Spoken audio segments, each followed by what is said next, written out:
What if you knew the person you loved probably wasn't real? You knew the story didn't add up. You knew the money you were sending might be gone forever, but you still couldn't walk away.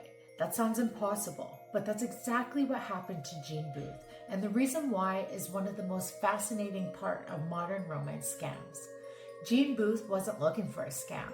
She wasn't searching for trouble. She was just someone who wanted companionship. Then she met a man online named Donnie. At first, everything felt normal. He was charming, he was attentive, he seemed interested in her life. He asked questions, he remembered details, he made her feel like she actually mattered. Their conversations became a regular part of her life.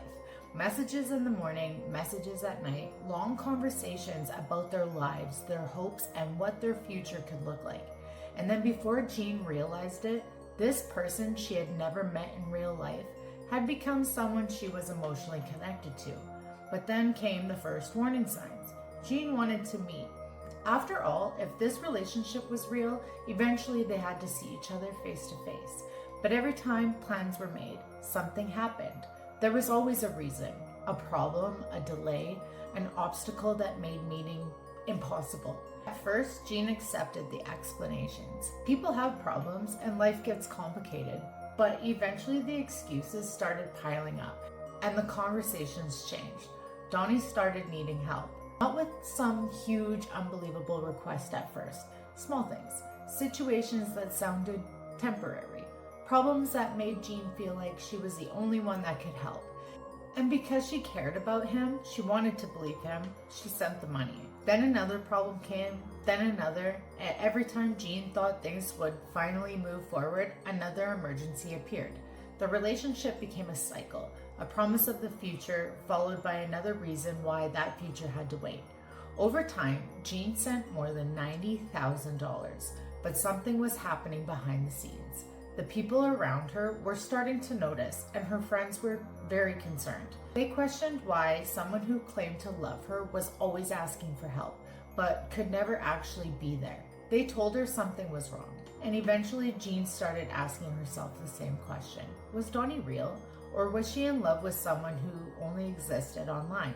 The shocking part is, Jean wasn't completely unaware. She had doubts. She saw the warning signs. She knew parts of this story just didn't make sense, but emotionally, she was attached.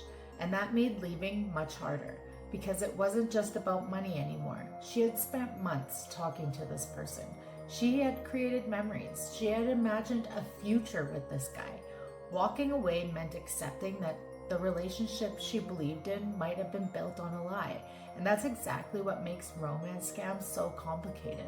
The scammer isn't only pretending to be someone else, they're creating a bond. They're becoming a part of someone's life.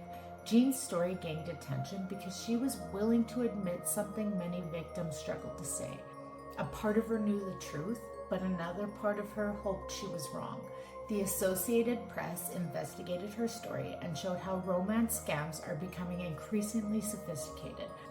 Many scammers operate through organized networks using fake identities and stolen photos and carefully planned conversations. They don't rush, they build trust first. They learn what someone needs emotionally. They become the person that the victim is looking forward to hearing from. And by the time the money enters the picture, the emotional connection is already there. Jean's story is just a reminder that most dangerous scams don't always begin with a thief asking for money. Sometimes they begin with someone making another person feel loved. And that is what makes them so difficult to escape, because the hardest part isn't always realizing you were lied to. Sometimes the hardest part is letting go of the person you hoped was real. So what do you think the biggest red flag in Jean's story was? The excuses, the money, or the fact that they never actually met? Be honest. Do you think you would have spotted the trap before sending the first dollar?